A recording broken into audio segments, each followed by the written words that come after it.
नमस्कार दोस्तों, my self Gunjan Saraf from ज्योतिष बियॉन्ड प्रेडिक्शंस। दोस्तों, आज हम बात करेंगे क्षीर सागर और क्षार सागर। हरि अनंत हरि कथा अनंता पार्ट 5। यो अत्र तोय स्वरूपस्थो विभर्त्य खिलमीश्वरः विश्वम विश्वपतिम विष्णुम तम नमामि प्रजापतिम। अर्थात जो ईश्वर जल रूप में स्थित होकर अखिल विश्व का भरण करते हैं, उन विश्वपति एवं प्रजापति विष्णु को मैं नमस्कार करती हूँ। सृष्टि पालक तारनहार भगवान नारायण जहाँ रहते हैं वहीं क्षीर सागर है, वहीं वैकुंठ है। क्या यथार्थ में क्षीर सागर हजारों योजन फैला एक सागर है, या वह सागर एक छोटी सी कटोरी में भी कभी समा सकता है?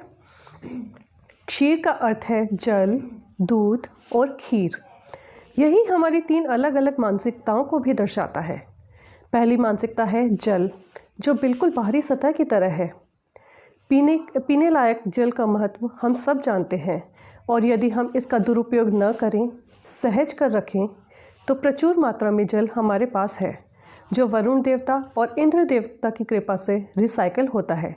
रिसाइकल अर्थात साधारण शब्दों में जल का प्रयोग करना और वाटर साइकिल के द्वारा वर्षा और फिर जल का भंडार भर जाना। इस जीवन को चलाने वाले जल में ही तो नारायण का वास है, यही क्षीर सागर है। इसके बाद की हमारी मानसिकता अर्थात क्षीर सागर की और गहराई में उतरें तो क्षीर अर्थात दूध, वह दूध जिसकी मात्रा अवश्य ही जल से कम है, लेकिन पोषण में भरपूर, मिठास में जल से अधिक। एक शिशु कितने ही महीने केवल दूध के संपूर्ण पोषण से ही जीवन यात्रा आरंभ करता है। तात्पर्य यह है कि जब हम जीवन की केवल ऊपरी सतह पर रहते हैं, अर्थात कमाया और खाया, तब भी हमारे पालनहार जल रूप में हमारा सहारा है। लेकिन यदि हम थोड़ा और गहराई में उतरकर अपने व्यवहार में मिठास ले आएं, तो हमारा जीवन यापन ही नहीं होगा, अपितु इस पोषण से मानसिक और सामाजिक विकास भी होगा। इसी को थ्योरी ऑफ इवोल्यूशन या विकासवाद कहते हैं। हमारी मानसिकता का कुछ और विचार करते हैं।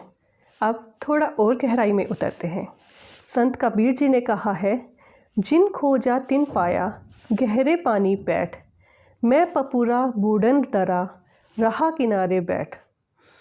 क्षीर अर्थात खीर, केवल नाम से कपोलों पर मन मुस्कान, जीवा पर रस और हृदय में आनंद।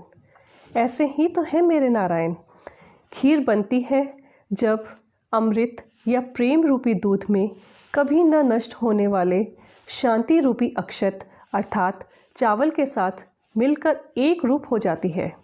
यदि हम खीर की मात्रा की बात करें तो दूध से भी बहुत कम है, लेकिन रस और मिठास से भरपूर। अर्थात मन के भीतर जाकर जब हम ज्ञान चक्षु खोलें तो केवल आनंद, ना कोई झगड़ा, ना कोई बैर, ईर्ष्या और द्वेष से दूर केवल आनंद।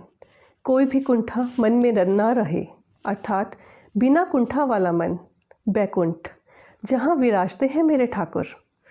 इस अवस्था में जब हम पहुँचते हैं तो हमारा पालन भी होता है, पोषण भी और परम आनंद भी।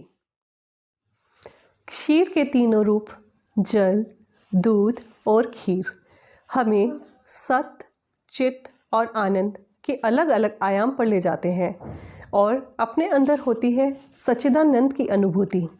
यही सच्चिदानंद तो नारायण है, जो प्रेम के क्षीर सागर में, मन की मिठास के सागर में रहते हैं।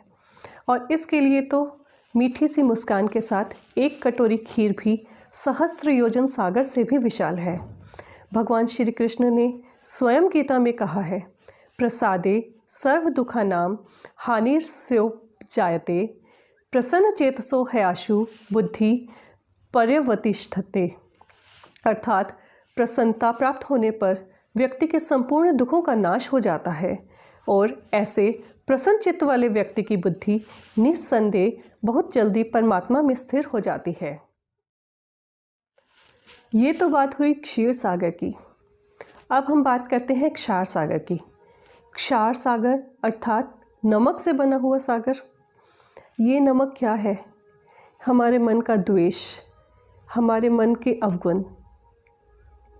इन्हीं अवगुणों के कारण हम भगवान से दूर होते चले जाते हैं।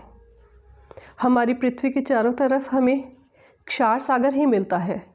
नमक के गहरे समुद्र हमारी पृथ्वी को चारों तरफ से घेरे हुए हैं, लेकिन हमारे मन के अंदर क्षीर सागर है, जहाँ भगवान नारायण स्वयं वास करते हैं। इसलिए एक मीठी सी मुस्कान के साथ जय श्री कृष्ण।